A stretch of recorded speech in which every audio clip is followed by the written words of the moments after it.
L പിയിലെ പരിസ്ഥിതി പ്രവർത്തകർ ഹരിസാറ്, ശില്പ ടീച്ചറെ തുടങ്ങിയ അധ്യാപകരെ, എൻ്റെ പ്രിയപ്പെട്ട കൊച്ചുകുട്ടികളെ, ഇപ്പം നമ്മൾ രാവിലെ നമ്മൾ കണ്ടായിരുന്നു പരിസ്ഥിതി നമുക്ക് പ്രതികൂലമായ ഒരു സാഹചര്യം സൃഷ്ടിച്ച വിവരം. അതുകൊണ്ടാണ് നമുക്ക് അസംബ്ലി നടത്താൻ പറ്റാത്തത്. ഇതിൻ്റെ എല്ലാം കാരണം നമ്മളാണ്.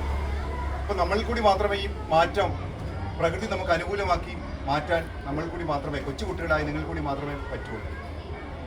ഇന്നത്തെ ഈ അവസരത്തിൽ മരങ്ങളുടെയും പരിസ്ഥിതി സംരക്ഷണത്തിൻ്റെയും പ്രാധാന്യം നമ്മൾ മാസ്റ്റർ, മാനേജർ, ടീച്ചേഴ്സ് ആൻഡ് പിന്നെ ഇവിടെ എത്തിയിരിക്കുന്ന എല്ലാ വിശിഷ്ടാതിഥികളെ, പിന്നെ എൻ്റെ പ്രിയപ്പെട്ട കുട്ടികളെ, നിങ്ങളെ എല്ലാവരെയും ഞാൻ 2024 പരിസ്ഥിതി ദിനാഘോഷത്തിലേക്ക് സ്വാഗതം ചെയ്തുകൊള്ളുകയാണ്. അതിൻ്റെ കൂടെ ഇന്ന് കൃഷി വകുപ്പിൻ്റെ കീഴിൽ നമ്മൾ മുരിങ്ങത്തൈയാണ് നടാൻ ഉദ്ദേശിക്കുന്നത്. എല്ലാവർക്കും അറിയാമല്ലോ മുരിങ്ങത്തൈ എത്ര ഇമ്പോർട്ടൻ്റ് ആയിട്ടുള്ള ഒരു സാധനമാണ്. നമ്മുടെ എല്ലാ വീട്ടിലും ഒരു മുരിങ്ങത്തൈയെങ്കിലും നമുക്ക് ആവശ്യമാണ്. കാരണം അതിനകത്ത് അതിന് നട